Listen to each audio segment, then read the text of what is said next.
Hey sunshines, I'm here with a winter garden update for anyone interested in what plants look like in South Florida early January after those couple of days of really cold weather we had over the Christmas holiday. It got down into the 30s here, and that was overnight lows, and low 50s for the high 3 or 4 days in a row. And I was out of town during that time, so I couldn't do anything about protecting the plants. So I left it in God's hands, and not only did they get really chilly, but they got really thirsty too, and shockingly, most of them did pretty well. We'll start with this bad boy. This is a bush variety of green beans. I was so surprised to get home and not only see that this guy was still doing quite well, it had produced enough green beans. I was able to have a whole plate full with my New Year's Eve dinner. That was just amazing to me. And it's still popping them out. Got a bunch more to pick here soon. So go Mother Nature. And these are sweet peas. I've never grown these before. How pretty are those little flowers? It has yet to produce any peas. I planted that thing. Well, I take that back. Look, suddenly there's a pea pod. 2 pea pods. Woohoo! Anyway, I planted that thing maybe 6 weeks ago. And I don't know if you can tell, but it's, gosh, 3 feet tall. Even if it never made any green beans, I'm loving the look of it. It's just so fun. Got some dead leaves down here. I think that's related to the cold snap and going thirsty for too long, but I think that's not gonna really phase it, hopefully.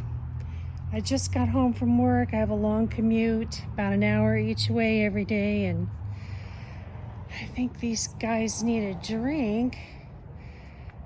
And this straggly little thing is another green bean plant, and it's just like 6 leaves, but look how many beans it's trying to pop out. Mother Nature really is just amazing, right? And I don't know why, but I have really struggled to try to grow squash, even in the summer. Well, I know in the summer, my problem was it really started to bust out. I got several zucchini, and then the squash bugs moved in, and that was just bad news. So I basically had to rip all those out. I started all over in September, but I don't know if it's the dirt. I mean, I add fertilizer, but I get right now it's probably just not sunny enough for them. We are trying to grow a little butternut squash there, but if it does like the other ones, that's probably about as big as it's gonna get, and it'll peter out. It's only 2.5 inches long. And then I've got some spinach that pepper plants that I didn't mean to plant here, as well as the kale plant I wasn't trying to plant. That was all kind of accidental. And speaking of accidents, the reason why that bucket looks the way it does is back end of October we were supposed to get a bad hurricane, so I scrambled around trying to put plants in the big garage over there to protect them. And I had just planted seeds in this lettuce tower maybe 2 weeks before the hurricane. So I attempted to roll it over there, and the wheels got hung up on the pavers, and it was a tower catastrophe falling onto the bucket. And meanwhile, you can envision me trying to catch all these buckets that were falling everywhere, and I ended up wearing a Band-Aid for a week. That's how that went. And this kale was doing really well before I left, but I think the cold did it in, and it looks like it needs a drink as well, so I'm gonna do that right now. But yeah, I love to eat kale salads on the regular. I've had a couple salads out of this so far, but I'm hoping it'll bounce back. Got some, I think that's an accidental pepper plant from the catastrophe. Got some lettuce, more kale. Basically, I planted different varieties of spinach, lettuce, and kale in there, and it's, you know, we're gonna have to tweak that a little bit. But these pepper plants, these are the star of the show. I was shocked. This guy needs a drink. He's looking a little wilty, but he'll bounce back. When I got home, he looked like he was on his very last leg, but after a good drink, he bounced back. And look at all these peppers popping out here. I'm telling you, just a ton of them. I guess because it's winter, they are just growing pretty small, maybe a third or a half the size of what you normally see in the grocery store. But hey, I'll take them, considering, you know, a pack of tri-colored peppers is what, $3, $4, $5, $6, depending on where you're shopping. And I'm doing a no spenduary if you guys have been following my channel, so any peppers I can get, I will call a blessing. And then down here, I'm growing carrots for the first time. Well, at least I'm growing carrot tops. That's really been interesting. I've heard it's hard to grow carrots in Florida, and I kind of just put them in there as an experiment. If I can even get 3 or 4 carrots, I'll be thrilled. But they're so pretty and delicate, those tops. I wonder if you can eat them. I have to Google that. And ignore my dead mums. This guy's trying to bounce back. But yeah, that's a little setup under there. I read that carrots don't like a lot of direct sun, you know, because it's pretty hot in Florida, even in most of the winter. So I put it under there thinking it might help.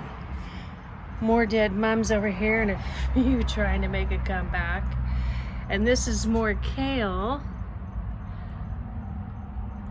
And then these are green onions that I planted from onions that I bought at the store. You know, you chop off the green part and plant the white little bulb. So I've always got kind of perpetual green onions going, but I sure need to clean those up and add some dirt to those buckets. And this is Ellie. Say hello. She's so sweet.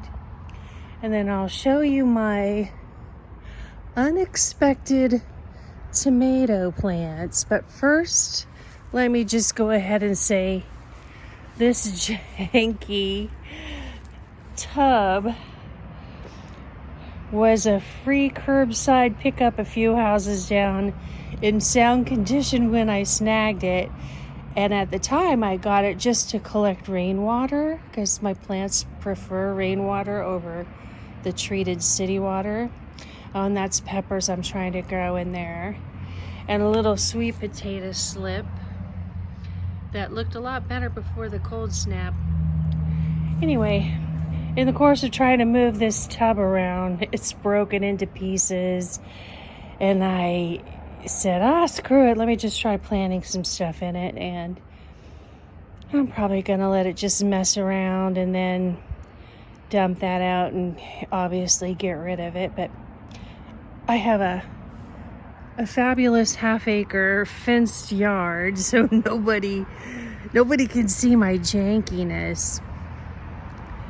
And the reason why I'm planting in containers on the patio is because this lawn has been treated for pesticide or with pesticides for years, and I don't want to try to grow in pesticide riddled grass. Not only may it kill off the plants, but I want to do the organic thing. That's the whole reason I'm trying to grow stuff, right? So then this little story here, the container was another free curbside pickup that looked a whole lot better 6 months ago. I think it had been a bookcase. It was on the curb a couple houses down, and I made my daughter help me drag it home because I was like, well, that will just make a great big container for my garden.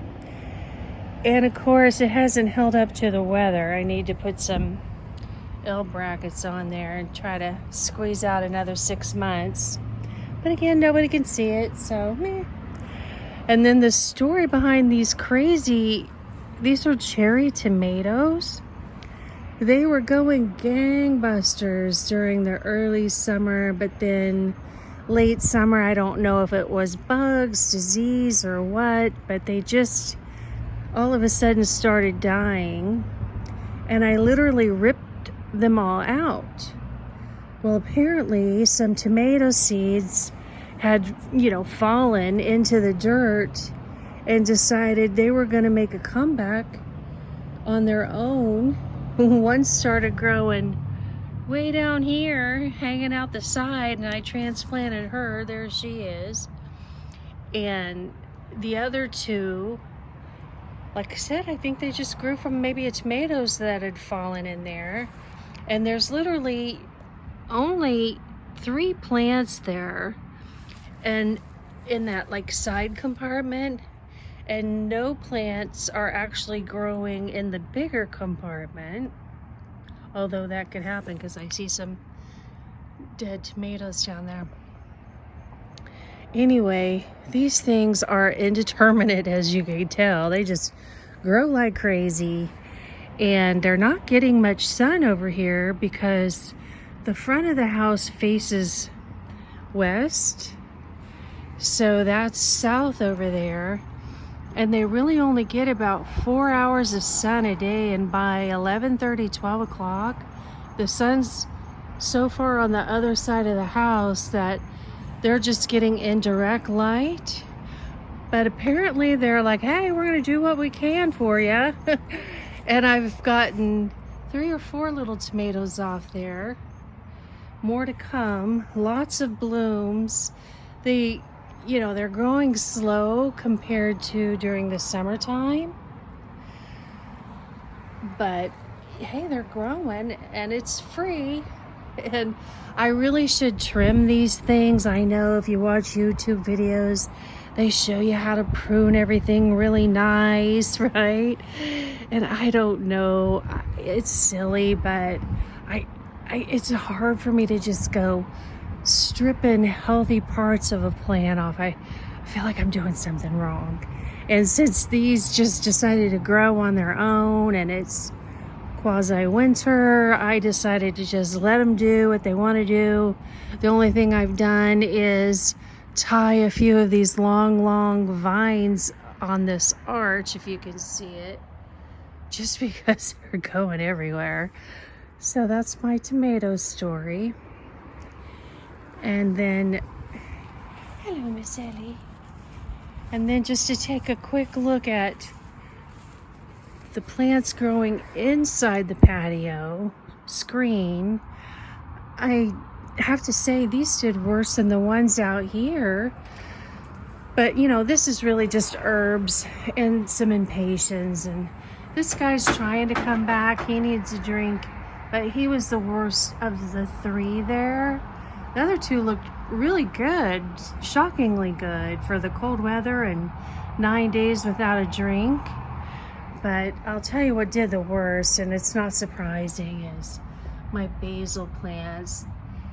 This one on the table was so healthy and gorgeous.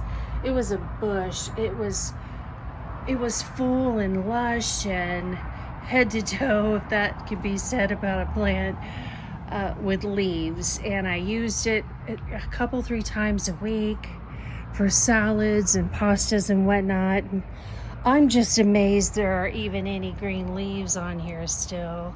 And I picked several off to make that tortellini salad. If you follow my channel, I made a day or 2 ago.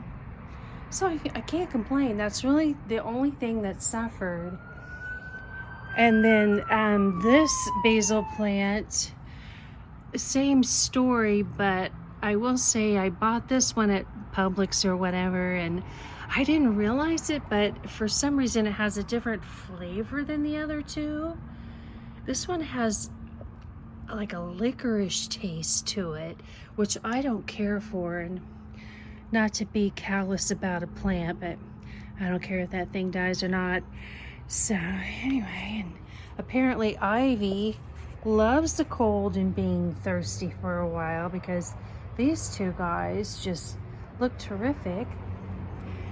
And this mother-in-law plant, that thing was a rescue from the side of the curb before we moved here 2.5 years ago. It only had about 2 or 3 leaves, and it is loving life out here. I guess it's just the perfect amount of shade versus sunlight. And this mistletoe was a gift from a friend last Christmas, and apparently mistletoe needs cold weather for the leaves to turn red, and they were all green before I left, so that little cold snap has got it looking very Christmassy. And then this rosemary plant, it held up really well during the drought and the cold snap. This oregano plant was struggling before I left, and it's just pretty much a goner now. I think I'm gonna have to just start over on that one. So anyway, that's the little patio garden. Oh, this orchid bloomed while I was gone. How beautiful is that? Stunning, right? Mother Nature in all her glory. So yeah, thanks for taking a look at my scraggly little patio garden with me. I hope you guys are all having a great new year so far, and I'll see you on the next one. Bye.